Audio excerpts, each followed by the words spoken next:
it's Easter. Did you notice that? I feel like our little tiptoe through the tulips. I feel like I'm in a field. Feels a lot springier than it feels outside. So in Unity, we teach we're a positive path for spiritual living, right? That's our tagline. And we teach tools to not just think about our lives, but to actually transform our lives, or to even, maybe we're not ready to say transform, that seems like a really big word. How about a little step, whatever feels comfortable for you. Some of you may be ready for transform, big words. So Easter, it's one of those traditional Christian holidays, right? And so there's some words that might make us a little uncomfortable with people who maybe have came from a traditional Christian background. Well, how do we look at that in a different way, or in a positive tool for transformation way? So we're going to look at some of the biggies today, the kind of the Easter theme. So crucifixion's one of the Easter themes, right? Growing up as a Unity kid, it was a theme that made me a little bit uncomfortable. Well, more than a little bit. It made me uncomfortable. But we've all experienced crucifixion. We've all experienced it. Paul Hasselbeck, in his book, Heart-Centered Metaphysics, wrote, "Crucifixion is crossing out of error thinking. It is dying to our old ways of error thinking in order to be reborn in the resurrection." And I know that I'm not the only one in this room who's gone through a time that seemed really, really hard. A time when you came out the other side, you felt like you had completely changed your being, or even partially changed your being. A time where in the midst of it, you might have said, "Why, oh why, God, is this happening to me? Can't it happen to somebody else?" I see from some of your smirks of knowledge that you know exactly what I'm talking about. That's a crucifixion, whether we would use that word or not. It's a time of transformation. It's a time of clearing away what's not working anymore.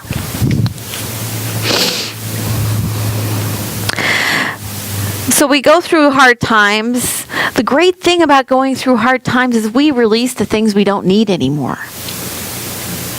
That's really what it's about. It could be actual stuff. Every time you move, in theory, you get rid of a bunch of stuff, right? You realize, I don't really need that anymore.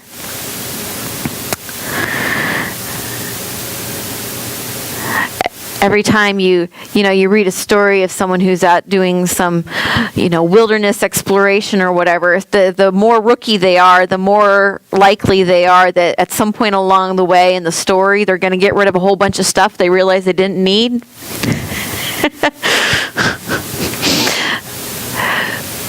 Clearing away what you didn't need so you can do you better. But it's not just about physical stuff. That's just a good outward example. What about the stuff inside of us that doesn't serve who we are anymore? Like resentment. Or, as we talked about in some talk way long time ago, my oh so precious story.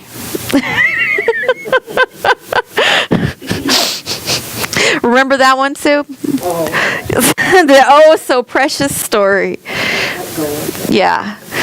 The childhood injustices, all of those things that really get in the way of us being able to move in the next way. Or even a belief that to fill a certain role, I have to be a certain way. Being a parent looks like this. Being a spouse looks like this. Being the child of an adult or an elderly parent looks like this. Who made those rules?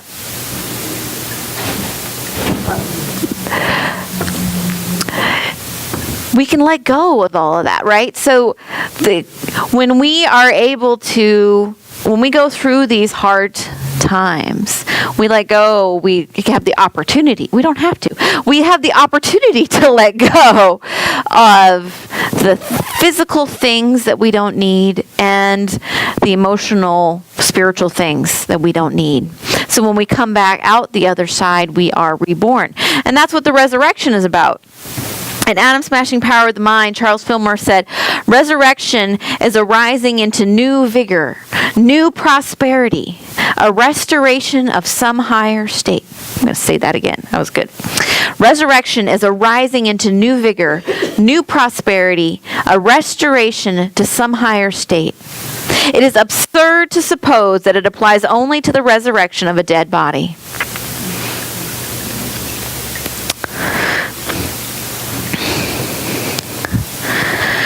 We know that when we let go of the old, we make room for the new. And so this time of resurrection, this time of spring, someone a long time ago sort of figured out how to make all these holidays line up and all of that there was some finagling that happened there, right? Anyway, so while I was thinking about this time and this idea of this cycle of crucifixion, resurrection, kind of a time of waiting. This is a cycle we go through a number of times in our lifetime, right? And here I am, tiptoeing through the tulips, right? And tulips are actually a great representation of this process because they have a bulb, right? And it's buried in the dark. And we probably all had an experience where we felt like we were buried in the dark. Some people call it a dark night of a soul. Some of us don't necessarily get that far down, but some people do. And it's like being buried in the dirt. And sometimes you think you're buried in the dirt because you're dying. But what if you're buried in the dirt so you can grow, right? The bulb gets planted in the dirt. Then after some time, takes some time, little sprout comes off. And then we get tulips, and this is the part we celebrate, the part that looks pretty. But this part doesn't last very long, right? No, it doesn't. Most of the life cycle of the tulip is not the pretty part. We get this because there's another 11 months where there's the dying off and the kind of floppy, yucky leaves, and then that goes away, and then it goes back into the bulb part, right? Maybe it makes some more bulbs, and then it sits there under the ground the rest of the time in the process of transformation. We only get the pretty part for a short period of time. Because this is actually the superficial part of the transformation, right? We get to celebrate. It's great to celebrate.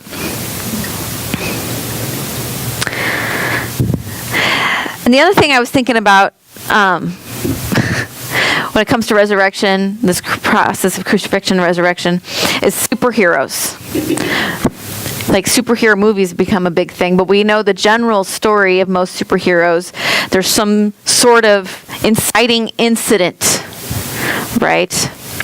Nuclear, whatever, blah, blah, blah. There's something happens, right, that transforms a regular you and me into something else. And they usually go through a time of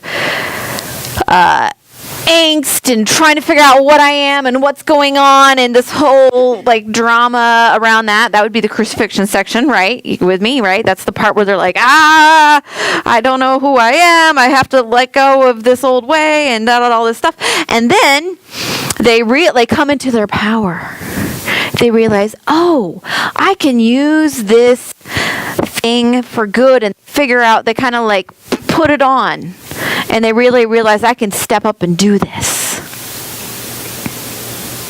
For you Harry Potter fans, it's the moment that he realizes he can make the Patronus himself.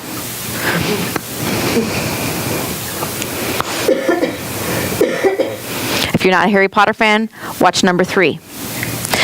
I'll let you borrow it. So we may not be changed by mythical forces.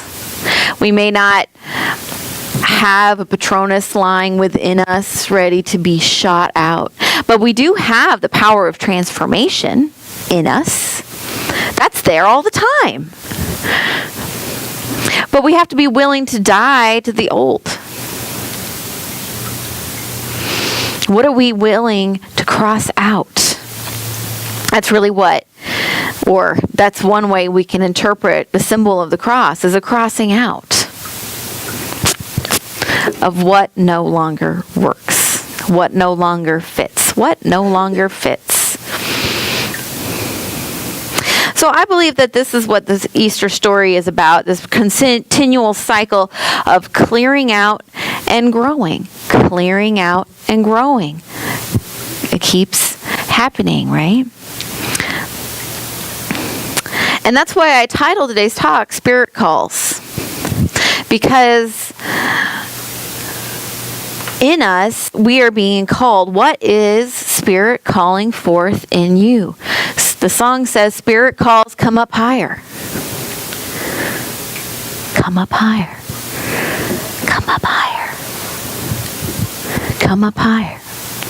Let go of the leaves that no longer are working for you. Let go of the things that the attitudes or the ideas or the misbeliefs or the I can't do it because I'm too... You filled in the blank, probably, didn't you? And if you did, then you know what your thing is. Ready? So, Spirit's calling you to shake off the dirt. Shake off the dirt. Grow. Come out of the darkness. So that's the question. What are the new things that I could be called into doing? What are the new ways I could call into being? No matter where I am in my journey of life, there's always a little bit more, a little bit kinder, a little bit sweeter, a little bit softer, a little bit stronger that I could be. What is Spirit calling me to do? And so my final thought is, you hear in some faith traditions, in some Christian, they're really into worshiping God and Jesus, and that's fine. I'm not down on that. But that doesn't work for me, because I want an example to follow, not someone to worship. That makes sense. I think it's pretty egotistical to think that God needs to be worshipped. But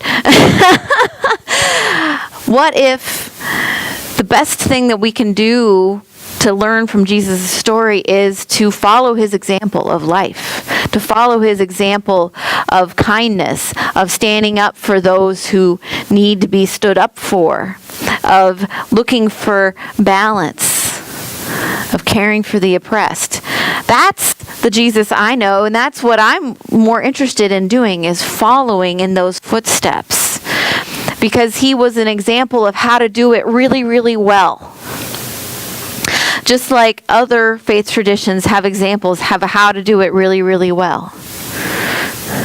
We've got the Buddha, we've got, my mind's blanking, but they are in all of our world's religions, and not even just in religion.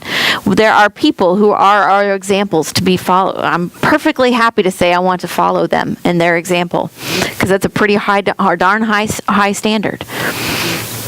But to do that, we have to let go of those other things that are not who we are. And I think that's one of the reasons why the Jesus Christ standard seems so darn high, is because he, at least in the stories that we have, didn't get caught up in some of that mishy-mashy stuff, the not so pretty parts of how we do life. He was like, no.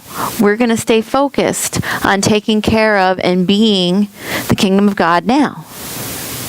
Which means love God, love your neighbor, period. Right? That was it, right? And so if you don't get caught up in all the other stuff, but what about my da-da-da-da-da? That's easy. But the world wasn't quite ready for that kind of story, and so they had to do some transformation. And so the world, I'm not sure that, I think I'm ready for that story, but not all the world is, but we get to continue to stand up for that story and to that standard. And that's how we become a follower. And that's why the story continues. That's how we're reborn today and every day, is by letting go of what does not hold up to the higher standard of who we want to be, and let Spirit call us higher.